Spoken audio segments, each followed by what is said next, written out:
بسم الله الرحمن الرحيم. الحمد لله حمدا كثيرا طيبا مباركا فيه كما يحب ربنا ويرضى.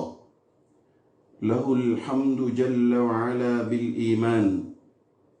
وله الحمد بالإسلام، وله الحمد بالقرآن،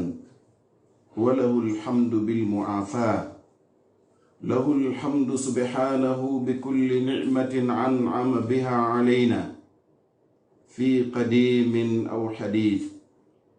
أو سر أو علانية أو خاصة أو عامة. له الحمد سبحانه حمدا كثيرا حتى يرضى جل وعلا، وله الحمد إذا رضي. وأشهد أن لا إله إلا الله وحده لا شريك له، وأشهد أن محمدا عبده ورسوله صلى الله عليه وعلى آله وصحبه أجمعين. مستمعي الأكارم في إذاعة الفضيلة، إذاعة بونير FM 101.4 في حي لمبنجي، أحييكم بتحية الإسلام قائلا لكم جميعا السلام عليكم ورحمة الله وبركاته. عباد الله، فإن موضوع حديثنا في هذه الليلة المباركة سيدور حول قصة امرأة من أهل الجنة. اللهم ارزقنا الإخلاص في القول والعمل، وأعوذ بك من الرياء والسمعة والحسد، آمين يا رب. haray jiyaɓe ɓaawo yettugol allahu subhanahu wa ta'ala, du'ano nelaɗo meɗen on muhammadun sallallahu alayhi wa sallam. haray miɗo seediti, miɗo yanana ala reweteɗo e goonga nafa rewɗo on,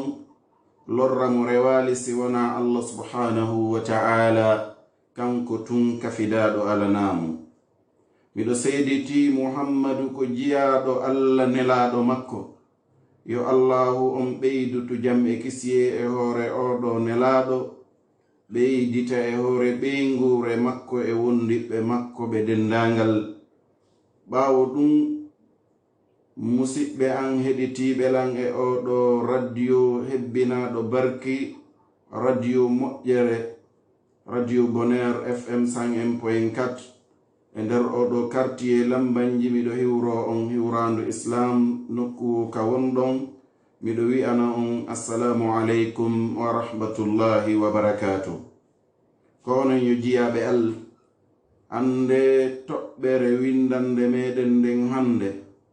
toɓɓere yewtere meɗen nden e nder oɗo jemma hebbinaɗo barki, no fawi yiilade fi qissa sonnajo goto jeyaɗo e yimɓe aljanna. miɗo toro allah subhanahu wa ta'ala yo arsika laɓɓinangol mo ka konngol e ka kuuɗe. miɗo molora allah immorde e yiingo e nani e townitare e bewre. miɗo toro allah yo arsikan ko laaɓi ɓangi komi ɓanginana on ɗo. haray ko hewti kikiɗe ɗo yo on ɓeydodir ko musidɗo moɗon on alpha abdoullahi diallo jibinande dalaba kankalabe e nde ɗo miside dantaba. haray ko woni ka ɓaawo masinji ko mouhammad saliu diallo, kanko woni wallude en ha yewtere nden hewta on no haniri non. ayyuha almu'minuna ibadallah, ittaqullaha ta'ala wa raqibuhu جل وعلا مراقبة من يعلم أن ربه يسمعه ويراه. أيها المؤمنون عباد الله، ويا أيتها الأخوات المؤمنات، إليكم قصة عجيبة عظيمة فيها عبرة وعظة. إنها قصة امرأة من أهل الجنة. روى البخاري ومسلم في صحيحيهما عن عطاء بن أبي رباح قال لابن عباس: ألا أريك امرأة من أهل الجنة؟ قلت: بلى. قال: هذه المرأة السوداء. أتت النبي صلى الله عليه وسلم فقالت إني أسرع وإني أتكشف فادعوا الله لي. قال إن شئت صبرت ولك الجنة وإن شئت دعوت الله أن يعافيك. فقالت أصبر. فقالت إني أتكشف فادعوا الله لي ألا أتكشف فدعا لها. حريك أنو يقوم دمبه جياب hule Allah towuɗo andon kanko Allah mo reeni on renande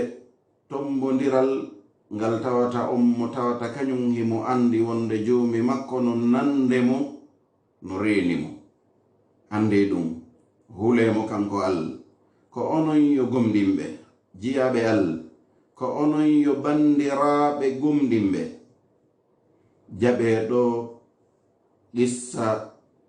hawniiɗo mawnuɗo no e nder oɗo qissa no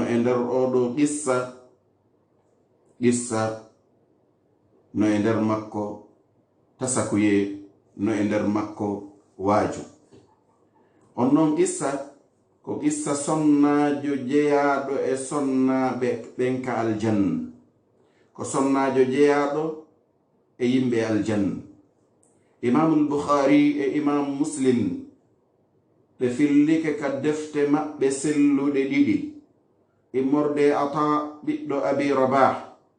o wi Ibnu Abbas wi'anilan ene a accata mi holle sonnaajo jeyaaɗo e yimɓe aljanna.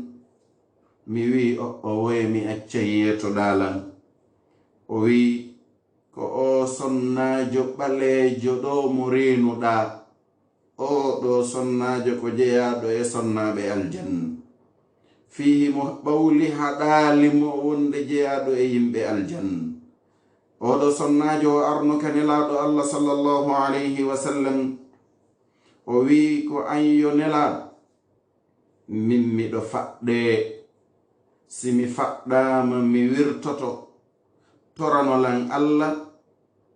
hara si mi faɗɗaama mi wirtotaako. Yani toranolan Allah subhanahu wa ta'ala yo Allahu on ittanan nde tampere o sonja mo mi wondi ɗo toranolan Allah. Nelaaɗo Allah sallallahu alayhi wa sallam ɓe maaki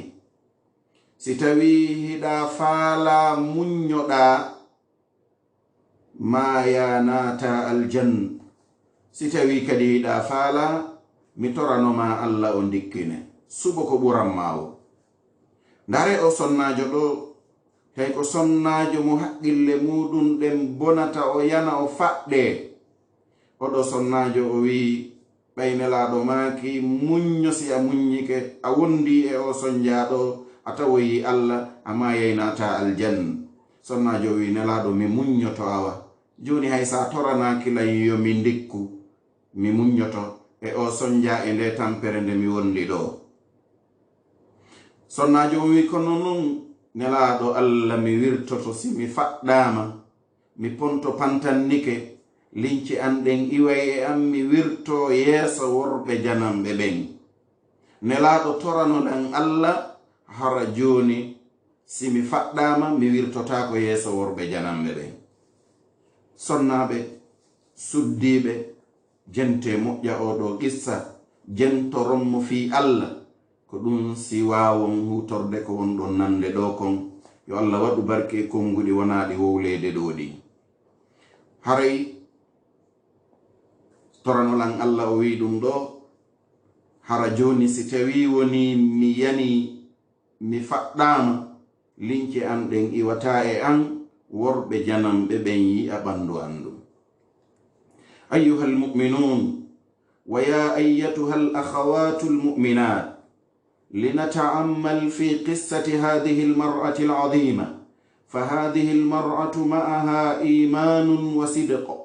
ونقاء وصفاء ودين وحياء، وبها هذه الشدة والبلاء ألا وهو ما أصابها من صرع فكان يؤرقها ويقلقها ويؤذيها ويضجرها، فجاءت طالبة من النبي عليه الصلاة والسلام أن يدعو الله لها أن يكشف ما بها من ضر وأن يرفع عنها ما أصابها من بلاء، فأرشدها عليه الصلاة والسلام إلى ما هو أعظم لها من ذلك، ألا وهو أن تصبر على الشدة والبلاء واللأواء وتكون العاقبة الجنة، فاختارت حسن العاقبة وجميل المآل وأن تكون من أهل الجنة بضمانة رسول الله صلى الله عليه وسلم إن صبرت، فاختارت الصبر رضي الله عنها وأرضاها، إلا أن ما كان يصيبها من تكشف بعض أورتها وتكشف بعض أعضائها وجسمها حال صرعها، مع أنها بتكشفها في هذه الحال معذورة لمرضها. haray musidɓe julɓe, ko onon yo bandiraɓe julɓe, taskoɗen gisa oɗo sonnajo mawɗo. oɗo sonnajo no wondi e makko gomɗinal, no wondi e makko gongugol, no wondi e makko laaɓal, no wondi e makko laaɓal kanko oɗo sonnajo, no wondi e makko diina, no wondi e makko hersa. oɗo sonnajo no e makko nde ɗo sattende, oɗo jarrabuye, faame ɗum ko koko woni mo heɓude immorde e faɗɗegol. ɗum ɗo laatino no henkinɗinaynomo heerinamo, no hulɓinamo, no lorramo, no ɓittamo. o ari kanko oɗo sonnajo himo ɗaɓɓira nelaɗo men on muhammadun sallallahu alayhi wa sallam, yo nelaɗo toranomo allah, yo allah ittanmo o lorra wonɗo e makko. kanko o sonnajo himo toro yo nelaɗo toranomo allah, yo allah townitanmo ittanamo oɗo jarrabuye wonɗo mo heɓude. nelaɗo allah sallallahu alayhi wa sallam ɓe tindinimo kanko sonnajo on faade e hunde ɓurde mawnude wonandemo, diini ittanegol oɗo lorra, ittane oɗo sonja. ɗum ko nde o muññoto e hoore ndiɗo ɓittendi, e hoore oɗo jarrabuye, e hoore oɗo sonja e nde ɗo sattende, laatanomo battane makko ɗen natugol aljanna. kanko oɗo sonnajo o suɓi battane moƴƴe ɗen, o suɓi ruttorde labande nden, nde tawata kanko oɗo sonnajo o laatoto ko jeyaɗo e yimɓe aljanna, wondude e dewtande nelaɗo allah on sallallahu alayhi wa sallama, nde dewtanimo si tawi o muññike. kanko sonnajo on o suɓi muñal ngal. yo allahu on weltanumo weltanu kala weltaniɗomo yarɗomo welemo. si wona kanko oɗo sonnajo ko woni mo heɓude immorde e wirtagol yoga e awra makko on, wirto yoga e tere makko ɗen, wirto ɓandu makko ndun, saa'inde o faɗɗa wondude e tawde ngolɗo wirtagol makko e nder oɗo alhaali, himo jaɓana nganto kanko sonnajo on, sabu nawnare makko ko nawni kon kanko sonnajo on. لأنها ليست مختارة لذلك ولا قابلة له ولا راضية به، ومع ذلك شدة حيائها وقوة إيمانها ونقاء قلبها وحسن ذكائها جعلها تقلق أشد القلق من هذا الانكشاف، فاختارت الصبر رضي الله عنها ولها الجنة، إلا أنها قالت إني أتكشف، أي أن هذا أمر لا أتمكن من الصبر عليه، وإن كان واقعا عن غير اختيار مني. فدعا لها رسول الله صلى الله عليه وسلم، فكانت بعد ذلك تسرع ولا تتكشف بدعوة النبي عليه الصلاة والسلام ko waɗi kanko o sonnajo ɗo himo jaɓana nganto sabu nawnare makko nden ko waɗi wana kanko woni ko suɓi ɗum ɗo wana o jaɓuɗon nde wirtere ɗo wana o weltorɗo nde ɗo wirtere wondudele e tawde kanko o ɗo sonnajo tiiɗugol hersa makko kan tiiɗugol donnugol imanu makko on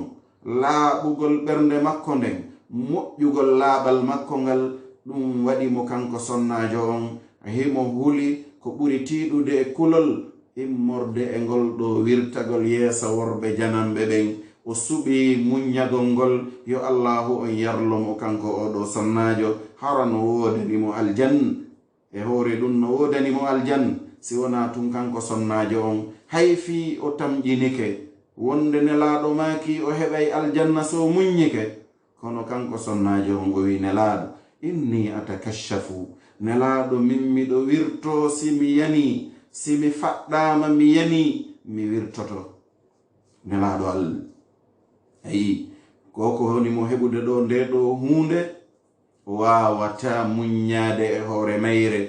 wirtagol yeesa worɓe janamɓe ɓen hay fi koko woni wadde ɗo e makko wana e sabu makko wana e sago makko wana kanko woni wadde ɗum o suɓaki ɗum o falaka ɗum o tori nelaɗo allah on yo nelaɗo allah toranomo allah hara si o yani ɓandu makko ɗum wirtota ko yeeso worɓe janamɓe ɓen musidɓe julɓe oɗo komo haqqille muɗum ɗen bonata simo dari o yana simo jooɗi o yana simo waali o faɗɗe nokku woka ɗum tawimo kono ndaare oɗo himo maapi himo aani ko ɓandu makko ndu woni wirtade yeesa worɓe janamɓe ɓen an oɗo sonnajo tawɗo wiɗo no mari haqqil an hiɗa accitorde ni hiɗa ɓorno partoy hiɗa ɓorno mayde benhoy yalta weeɓoɗa yeeɓitoɗa e yeesa worɓe janamɓe ɓen ko honɗum wiwɗa an o sonnajo haray musidɓe julɓe wattanen yilla moƴƴarentoɗen ko ɗum waɗi nelaɗo allah toranimo allah wata o wirto si o faɗɗama hande kadi tawi faɗɗere nden aray e makko o faɗɗe kono o wirtotako sabu du'a nelaɗo allah sallllahu alayhi wa sallam yo allah okku en du'aji ɗi nelaɗo du'ani julɓe gomɗinɓe ɓen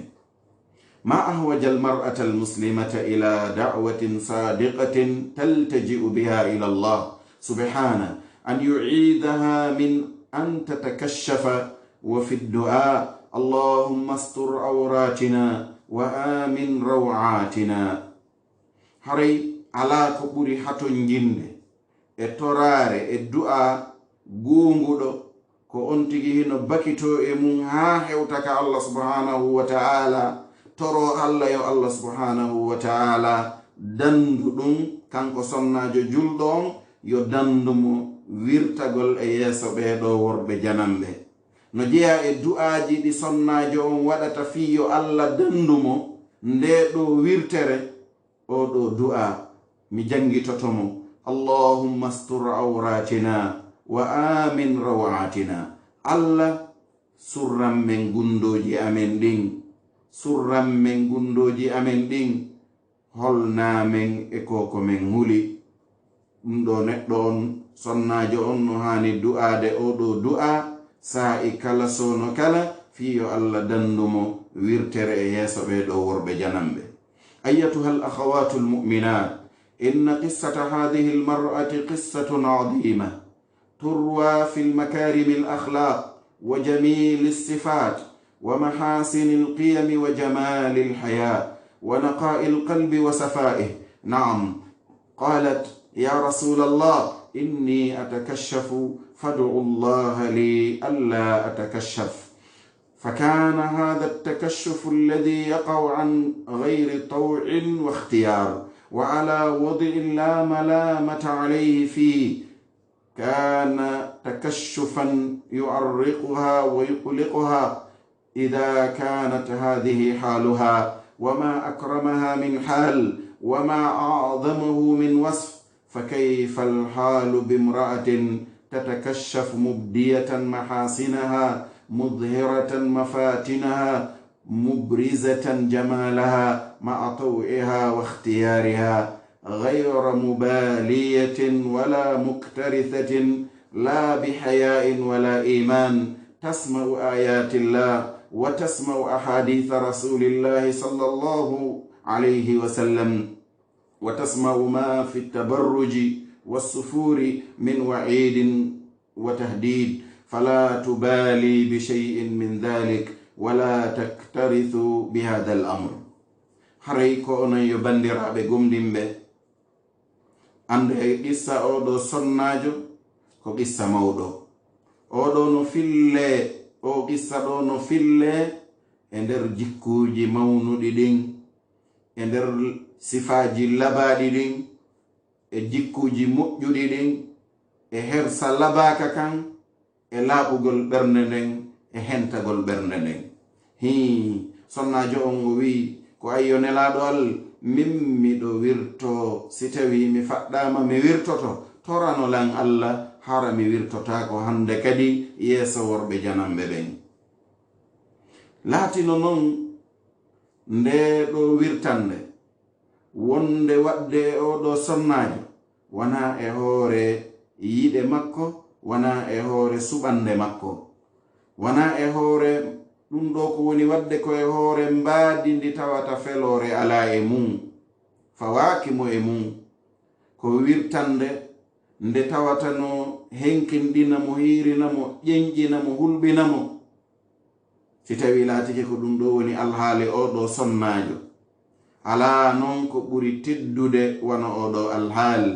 ara ko ɓuri mawnude wona oɗo sifa ko honno alhaali sonnajo tawɗo hino no wirta hoore mum feññina ŋariji muɗum ɗin hande kala mo Allah jarribori ŋari hum gokkum rawnugol gokkum yoɗugol ɓalunkun gokkum ko be o yeeɓa ɗum ko be o yeeya ɗum ko be o liila ɗum o feññina ɗum ɗo o feññina fitinirɗi makko ɗin o feññina ŋari makko ken wondude e yiɗugol ɗum yarlo yankinano ɗum suɓo ɗum ko alda e haajegol ko alda e hersa ko alda e gomɗinal himo nana ayeje Allah ɗen no jange himo nande hadithaji nelaɗo on sallallahu alayhi wa sallam no jange ɓangine fire feññine himo nana konko woni e accitirgol ni ɓandu muɗum ɗum bone ko woni e ɗum e accitirgol ni geece muɗum ɗen kambaji tiiɗuɗi ko woni kon e ɗum kanko wuren o haajaka o tefa o ƴeewa haaju makko ala e nde ɗo hunde kanko himo yeeɓa tungari makko himo yeeɓa e ɓalum makko himo yeeɓa sukundu makko si Allah jarriborimo sukundu labandu be o accitandu o firta ɗum o yeeɓana worɓe janamɓe ɓen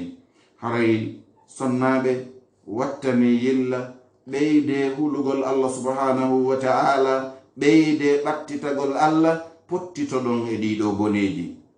أيها المؤمنون هذه المرأة التي هي من أهل الجنة كان تكشفها بسبب الصرع وكانت تكره ذلك التكشف أشد الكراهة لكن ما يقع في عدد من النساء من تكشف وتبرج وسفور سببه أيها المؤمنون صرع أصيب به هؤلاء النساء ولكنه من نوع آخر صرع شديد على من يصاب به وسببه ضعف الإيمان وقلة الدين وذهاب الحياة. إنه أيها المؤمنون صرع الشهوات أن يكون الإنسان سريع شهواته وسريع تطبع ملذاته فيكون بهذا الصرع ليس مباليا ولا مكترثا بما يفعله أهو من رضا الله سبحانه وتعالى أم من سخطه. وبسبب كثرة الفتن وكثرة دواء الشهوات وبروز أصناف المغريات في حياة الناس في هذا الزمن وما استجد فيه من وسائل حديثة كثير منها تؤجج الفتن وتثير في النفوس الشهوات من خلال قنوات آثمة ومواقع موبوءة لا هدف لها ولا غاية إلا إيقاع الناس في صرع الشهوات وأن يكونوا طريح الملذات فعظم البلاء واشتد الخطب. haray musidɓe julɓe, oɗo sonnajo ko sonnajo jeyaɗo e yimɓe aljanna, laatike wirtagol makko ngol ko sabu faɗɗegol makko ngol,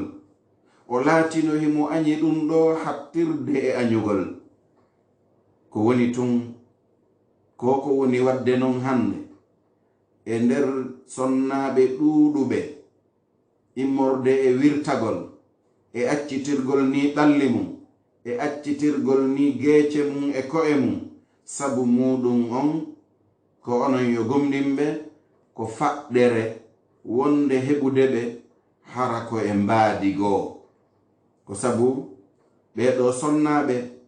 ko faɗɗere kamɓe woni ɓe heɓude si ɓe waɗa sifa ɗum ɗo. ko woni tun ko e mbaadi goo woni arde. andi faɗɗere wonde arde tawa no yi'aka kene ɗon haray ɗaɓɓante lekki ñawnde, kono si tawi on tikko sifa ɗum ɗo o wondi, so dari ke yeeso ma a taway ko sheytaneru laaɓundu dari yeeso ma. ɗum no accitori ni ala hulude, ala hersude, ala hay hunde ma pina ɗum si wona ñamugol yara e waɗa tuyoji muɗum. haray ɗum ɗo no hulɓini. haray noon sonnaɓe buy nde ɗo faɗɗere heɓiɓe kono ko e mbaadigo, faɗɗere tiiɗunde e hoore on mo tawata ɗum no heɓi sabu mum on non ko waɗi ha o heɓi nden faɗɗere ɗon. harna sifa nde faɗɗere nde oɗo sonnajo heɓi ko sabu lo'ugol gomɗinal makko ngal, sabu fanɗugol diina makko kan, sabu iwgol hersa makko kan. ko ɗum waɗi ko onon yo gomninɓe faɗɗande tuuyoji. ɗum ko faɗɗande tuuyoji, ɗum ko nde neɗɗo on laatoto ko o faɗɗiraɗo tuuyoji makko ɗin, faaleji makko ɗin, ko o faɗɗiraɗo jokkitugol mbelanduruji makko, o laato sabu nde ɗo faɗɗere kanko o haajaka, haaju makko ala, o tefa o ƴeewa e konko o woni wadde. ko o woni wadde ene ko e yarluye Allah o mo laaɓal woodani, ka ɗum ko jeya ɗum e tikkere Allah, o tefa o ƴeewa. sabu ɗuuɗugol fitnaji ɗin, masibuji ɗin, albala'uji ɗin, e ɗuuɗugol noddeyɗi e tuuyoji e faaleji e feññingol noneji puyɗinayɗi e nder gurdam yimɓe ɓen e nder nguɗo zamanu ngu wonɗen e mum, e konko heeɗiti e nder nguɗo zamanu immorde e yottorɗi kesi tawɗi hino ɗuuɗi e majji, ɗi tawata kanji ko fitnaji ɗin woni ko ɗi cuɗata, ko ɗum woni ko ɗi ɓeydata, ko ɗum woni ko ɗi mawninta. hiɗi memmina faaleji ɗin e nder wonkiji yimɓe ɓen, immorde e nder kanalji bakkonɗinɗi hollayɗi ko boni, ɗi hollata ko moƴƴi kanji. e nokkeli ka internet ji e ko nandi e ɗum, kanji ɗi tawata haaju majji ala, faandunde majji ala, se wona liɓugol yimɓe ɓen e nder nde ɗo faɗɗere mbelanduruji, faɗɗere faaleji, e nde on tigi tawata ko liɓaɗo mbelanduruji ɗin no liɓi mo, talli mo, ruki mo, kanko oɗo neɗɗo jarrabuyeji ɗin ɗi mawni, masibo ngon tiiɗi. yo Allah dandu en. ko ɗum waɗi tahaddatha al-imam ibn al-qayyim rahimahullah fi kitabihi al-azim zadi al-ma'ad an hadha an-naw' min as-sar'i wa an hali an-nas ma'ahu wa ma usiba bihi kathirun min an-nas بسبب ذلك من فتن وعواصف شديدة تعصف بالإيمان واليقين وتزلزل الأخلاق والحياة، متحدثا عن حال الناس في زمانه. فكيف به لو رأى حال الناس في أزمان متأخرة مع فتن متكاثرة؟ يقول رحمه الله تعالى: وأكثر تسلط الأرواح الخبيثة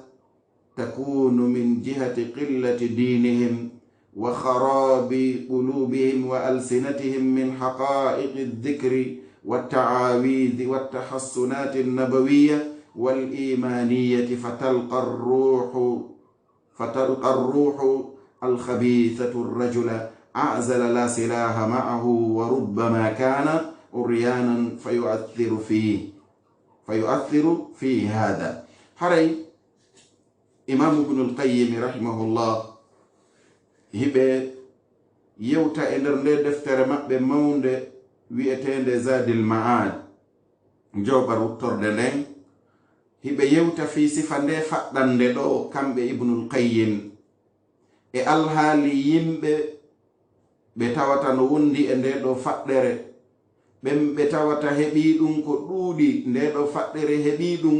ko ɗuuɗi immorde e yimɓe ɓen sabu ɗiɗo fitnaji e nduluji tiiɗuɗi wonɗi wifude ɗino ara ɓora gumɗinalji yimɓe itta pellitalji maɓɓe dillina yeƴa jikkuji maɓɓe ɗin itta hersa maɓɓe kamɓe ibnul qayyimi yo Allah yurme ɓe hiɓe yewta ɗo fi alhaaliji yimɓe wonɓe fewndo zamanu maɓɓe kamɓe ko fi zamanu maɓɓe fewndino ngun fewndo on tuma ɓe woni yewtude. Joni noon ko honno si tawino hara ibnul qayyim ɓe yi'i alhaali ɓeeɗo yimɓe e ɗi zamanuji sakkitori ɗo wondude e ɗi fitnaji ɗuuɗuɗi hiɓe maaka andu ɗi ruhani yankoji soɓuɗi ɗi jinnaji soɓuɗi wurtagol majji e hoore yimɓe ɓen ko honɗum woni wadde ɗum ko sabu fanɗugol diina maɓɓe kan e yirbugol ɓerɗe maɓɓe ɗen e ɗenɗe maɓɓe ɗen immorde e haqiqa jantagol inde Allah ngol e moolorgol moolanɗe ɗe nelaɗo yamiri yo moolore ɗen e rentorɗi hiwitorɗi ɗi nelaɗo yamiri yo rentore hiwitore e gomɗinal ngal ko sabu fanɗugol ɗiɗo on ko ɗum waɗi a taway ɗiɗo seytanuji ɗiɗo ruhaniyankoji ɗiɗo jinnaji heɗi ara tawa neɗɗo on himo weddi ko o folliɗo mo ala joga kanko neɗɗo on wonde wuren haray mo holi ɗi ara ɗi battina e makko ko ɗum waɗi sondari ɗi duuɓi sakkitori ɗo sen yi'i yimɓe ɓen on taway ko ɓe nawnata bunu haqqilji ɗin yanugol jiwɓe ka lekkolji e noone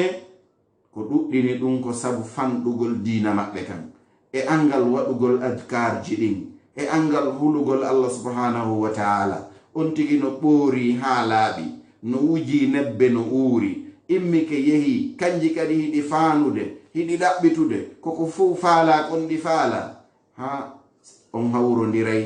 an wurenhiɗa mari ko wonɗi puuɗude emam nebbe ɗe wonɗa wadde ɗen parfenji ɗi wonɗa wadde ɗin ɗum ɗo ko emam pooɗay ɗum e ma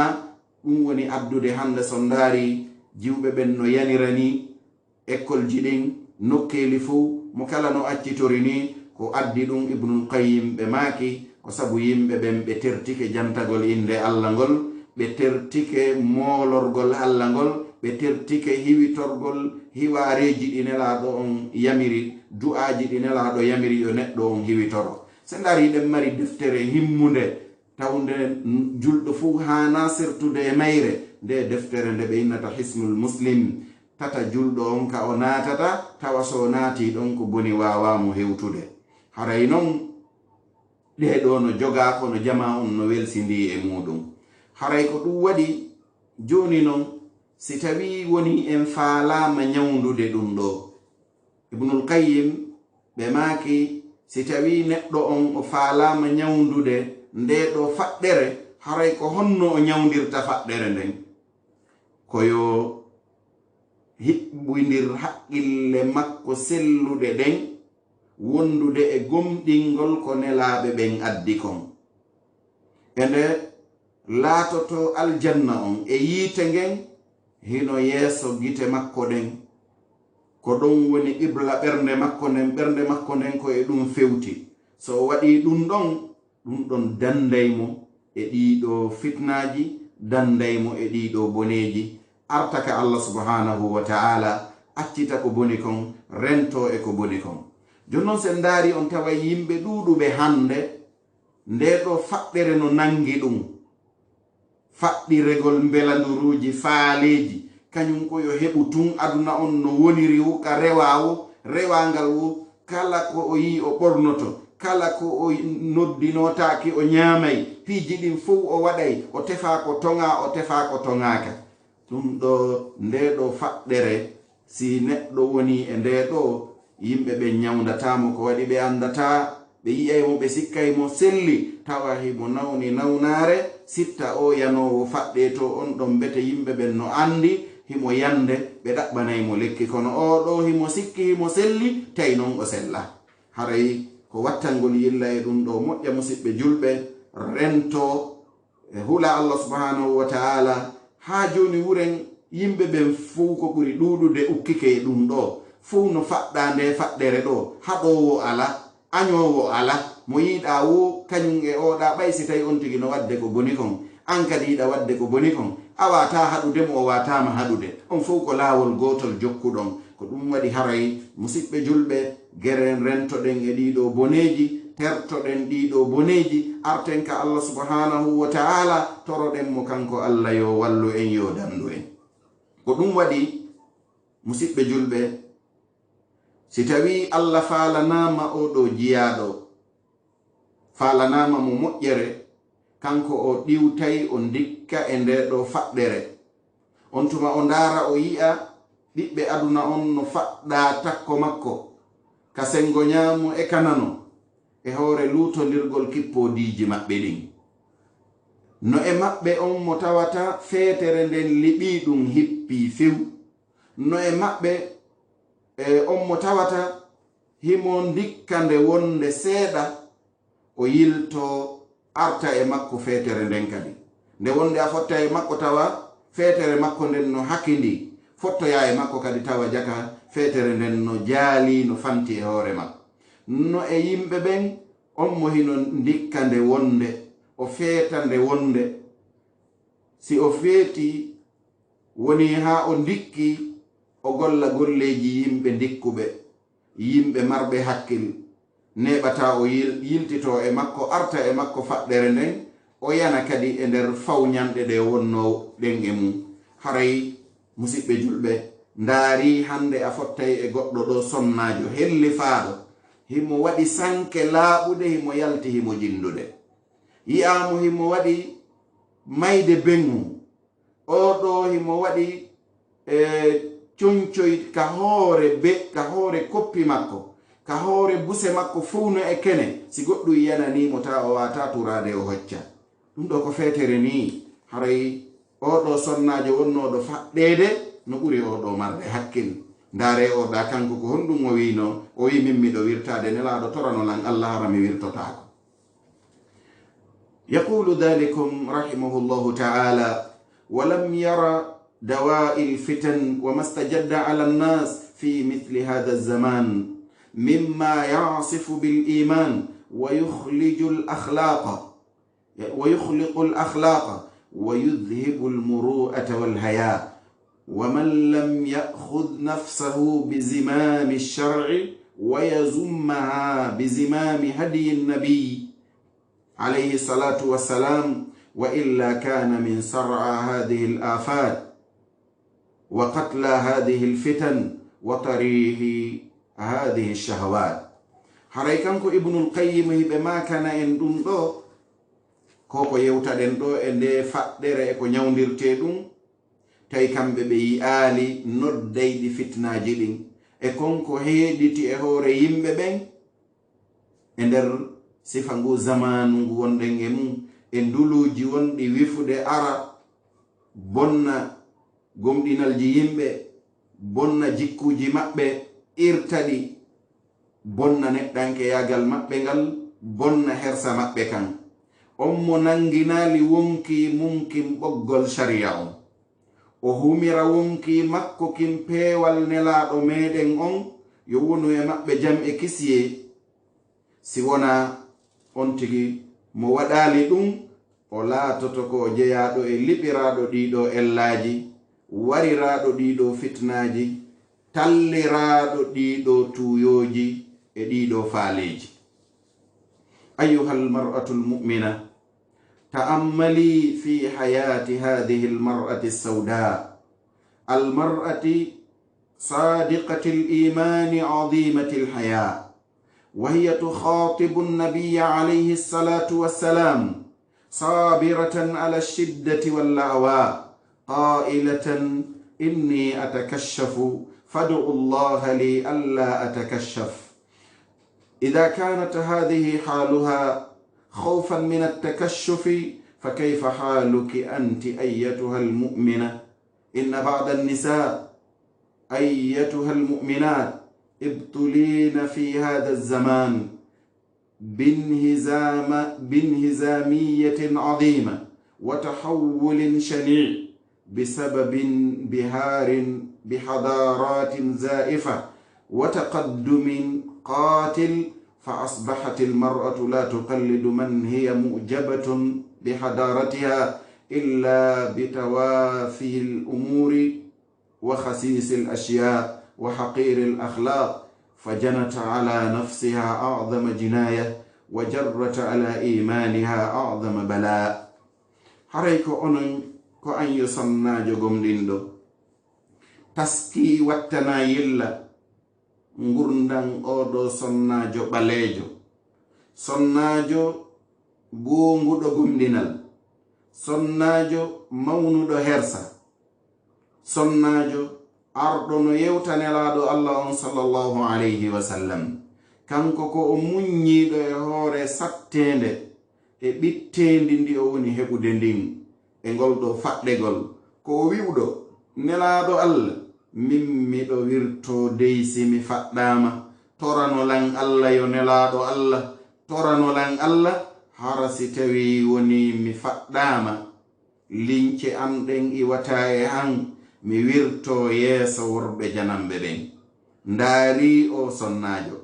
ɓalejo gonguɗo gomɗinal mawnuɗo hersa, ndaari o ɗo ko o woni yewtude, ndaari o wattana yilla, darta hoorema Allah no neminma, Allah no sellinma an, Allah no jonnuma ngari, no jonnuma cembe, no jonnuma cellal, an hiɗa ƴettude ɗum. ndaarimo waɗanima moƴƴere. si a fotti joni e goɗɗo o ndaari goɗɗum ko kelɗi, o ndaari goɗɗum ko sembi, o ndaari goɗɗum ko mawni, o okkima an oɗo neɗɗo, ko honɗum wi'antamo, ko honno jarnirta on? ndaari hunde nde ɗaɓɓuɗa nde faalaɗa ha goɗɗo waɗanima nden, ko honno jarnirta on, ko honno weltoranta on? ndaari an ko Allah waɗanma, Allah no wawnoma wadde neɗɗo kanuɗo tawa goto ndaratama, ɓoyla hunduko makon, ɓoyla juuɗe maɗen, ɓoyla koyɗe maɗen, tawa mo yi'ima wana fi faalegol ma, o yilti, o fewni ɗum, o labini ɗum, o fotini ɗum, o yeɗɗini ɗum. an ko yettirta Allah, ko yeddugol mo, ko weɓutugol ɗum, ko wirtugol ɗum, ko hollugol ɗum worɓe janamɓe ɓen, wana surrugol ɗum, haray watta yilla an oɗo sonnajo. si tawi laatike ko ɗum ɗo woni alhaali oɗo sonnajo, himo huli wirtagol, himo huli kanko oɗo sonnajo e hoorele, himo nawni haqqille makko ɗen no bonde, so yani o andata ha o wirto. oɗo sonnajo himo huli ɗum ɗo, oɗo sonnajo no aani fi ɗum ɗo,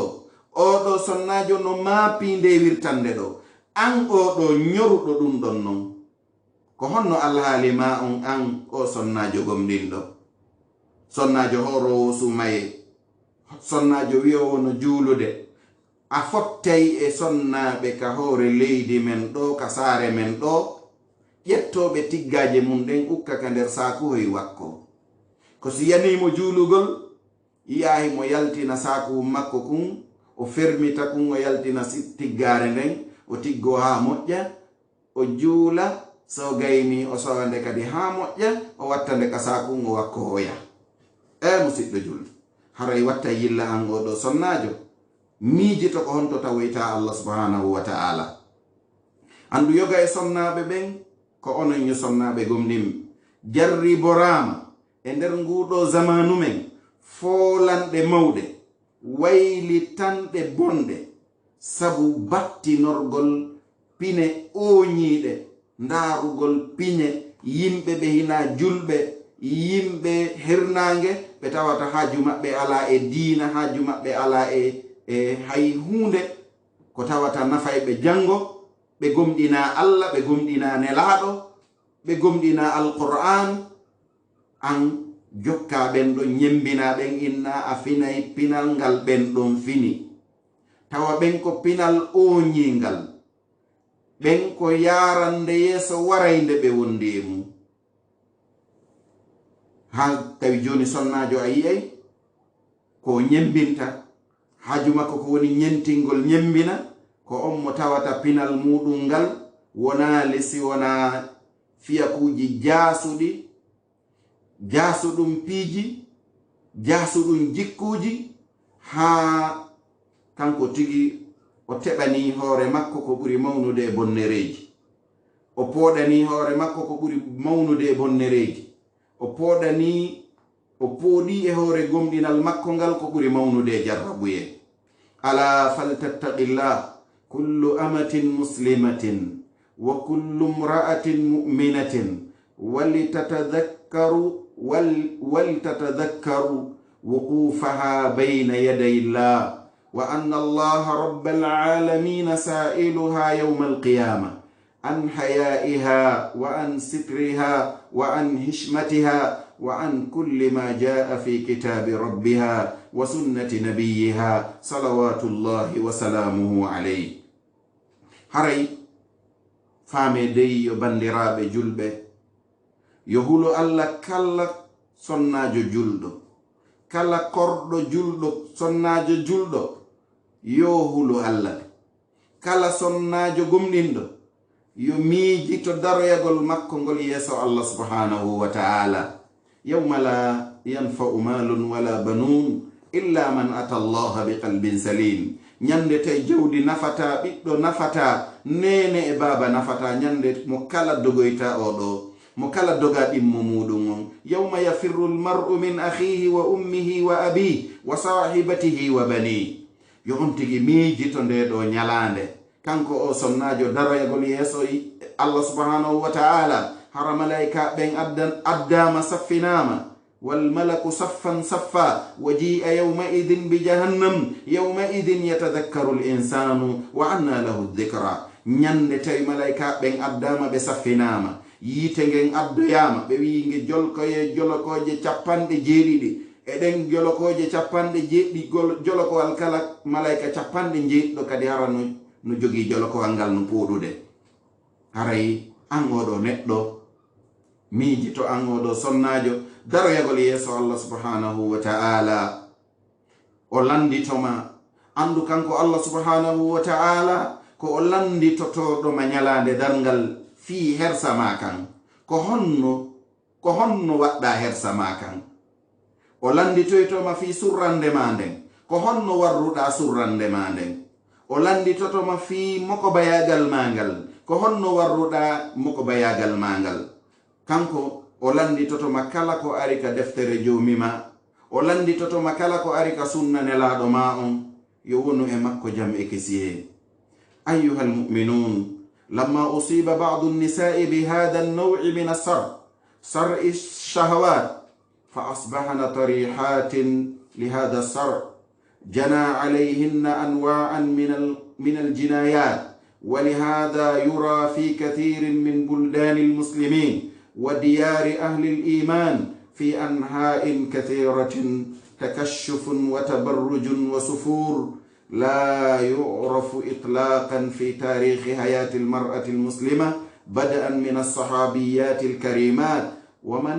ومن اتبعهن بإحسان من نساء الإيمان وأهل الصدق والعفة والحياء، فأصبح هؤلاء النساء السريعات لا يبالين بكشف المحاسن وإبراز المفاتن، فتلك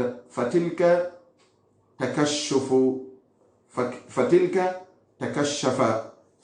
صدرها، وأخرى تبدي نهرها، وثالثة تحل عن شعرها، وأخرى تبدي ساقها وفخذها، إلى أنواع من التكشف والسفور والتبرج، ومن غير وازع الإيمان، ومن غير حياء ولا خشية للرحمن. haray ko onon yo gomɗinɓe tuma nde hennano yoga e sonnaɓe ɓen oɗo none immorde e faɗɗere faɗɗi regol faaleji ɓe wonti ko ɓe liɓaɓe nde ɗo faɗɗere ɗum ɗo pooɗi e hoore maɓɓe noneji immorde e bonnereji. ko ɗum waɗi hino yi'e ko sabu ɗum waɗi no yi'e e nder ko ɗuuɗi immorde e leyɗe julɓe ɓen e galleji yimɓe gomɗinal ngal e tatteji ɗuuɗuɗi wirtagol accitirgol ni ɓalli mum, accitirgol ni geece mum, pentiraɗe waɗaɗe no faalira, ko alda wo e wattangol yilla, ko alda wo e hulugol Allah. ko tawata ɗum ɗo hari andanoka few e nder tariha ngurdan sonnaɓe julɓe ɓen, gila fewndo sonnaɓe sahabaɓe ɓen, gila fewndo sonnaɓe sahabaɓe ɓen ɓe sonnaɓe sahabaɓe tedduɓe on mo jokkiti ɓeɗo no moƴƴiri immorde sonnaɓe gomninɓe e yimɓe goonga e yimɓe rentare ñiddinayɓe ko boni kon e yimɓe hersa. oɗo si tawi on tigi jokkiti ɗum ɗo o yi'ay o taa ɓeɗo sonnaɓe kamɓe hari ara num wanani ɓe wayi ɗum andanoka e maɓɓe. haray noon wonti ɓeɗo sonnaɓe kamɓe ko ɓe liɓaɓe faɗɗiraɓe faaleji maɓɓe, ɓe haajaka feññingol ŋariji ɗin, ɓe haajaka feññingol fitinayɗi maɓɓe. ayi ay sonnajo go kañum no acciti dande mum nden ni, yi'a goɗɗo go kadi hino acciti ɓernde muɗum nden, yi'a goɗɗo kadi no acciti sukundu muɗum ɗum firti accitiri ɗum ni. bal wuren ayyay ɗo sonnajo no waɗi pantalon seere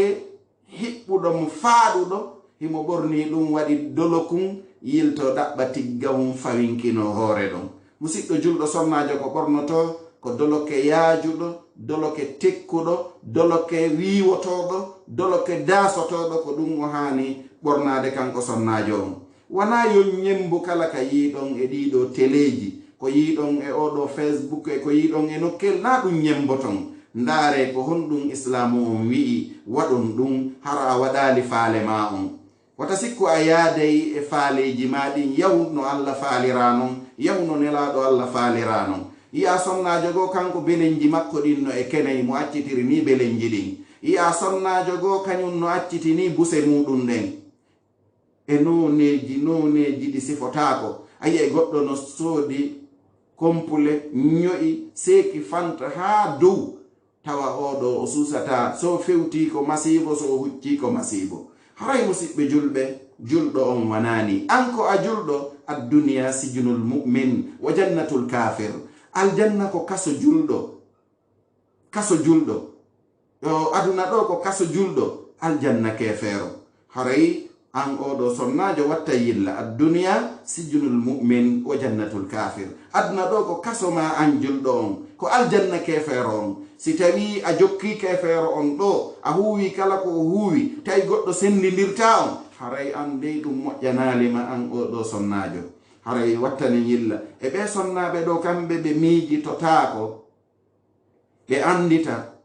ummitalngal, ɓe andita daroyagol yeeso Allah, ɓe andita kamɓe ɓeɗo sonnaɓe wonde ɗiɗo ɓalli maɓɓe labaɗi,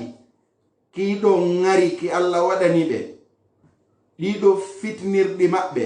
ɗum ɗo aroyay e hoore mum. sayati alayha yawmun wa yuhalu alayha turab. aroyay ñande go ñalande ta ko mbullari ombitete e hoore ɗum. wa ta'kuluha didan, gilɗi ara ñaama ɗum. thumma tubath wa tuhasabu wa tuaqabu ala kulli munkarin wa kulli fi'lin shani. Tawa ɗiɗo balɗe tati ɓaawo a surrama tawa gilɗi ɗin ala ka natirali e on tigi ɗi nata cenɗe ɗen fuu on tigi gilɗi ɗin ara ñaama ɓalli ɗi wonɗa cuɗude pentira wuja nebban fotina gilɗi ɗin ara ñaama ɗum ɗo fuu immintineɗa hasbeɗa landiteɗa e kala bone mo wannoɗa landiteɗa e kala gollal bongal ngal wannoɗa ko honɗum hoduma e gomɗinal mangal ko honɗum hoduma e hersa ma kan ko honɗum waɗi ha tippiɗa nde tippande ɓurde joltude ɗo Allah teddinima o ɓanti fiima haray musidɓe julɓe wattanen yilla hulen Allah subhanahu wa ta'ala rentoɗen e yeddugol mo haray musidɓe julɓe on yaafoto mi accanali on ka landitoɗon haray karmoko ɓen aroyay kala ko tawi no mapini on ɓen karmokoɓe landete ɓen ɓe aroya inchallah ko sabu taw mawdu on no himmi ko ɗum waɗi mi accanali on ka lando ɗon on yaafoto radio ko leer haray ko arno yo en ɓeydodir kikiɗe ɗo ko musidɗo moɗon on Alpha Abdoullahi Diallo jibinande Dalaba Kankala ɓe e nde miside Dantaba haray ko woni ka ɓaawo masinji ko Mouhammad Salihu Diallo kanko woni hewtinde on e yewtere nden no haniri iɗen toro Allah subhanahu wa ta'ala yo Allah dandu en jarrabuyeji ɗin yo Allah subhanahu wa ta'ala fewnu en fewna ɓe ngureji meɗen ɗin yo Allah yaltin sonnaɓe meɗen ɓen e ɗan ɗo puydan e ɗiɗo geddi yo Allah artirɓe kaɓe inna ɗon sonnaɓe ɓe inna suddiɓe ɓe surroɓe suddo hara ɓe accitiralini hoore maɓɓe en toriki Allah subhanahu wa ta'ala yo Allah waɗu barke konguɗi meɗen ɗin yo Allah dandu en yingo e townitare e bewre e manti wa akhiru da'wana anil hamdulillahi rabbil alamin.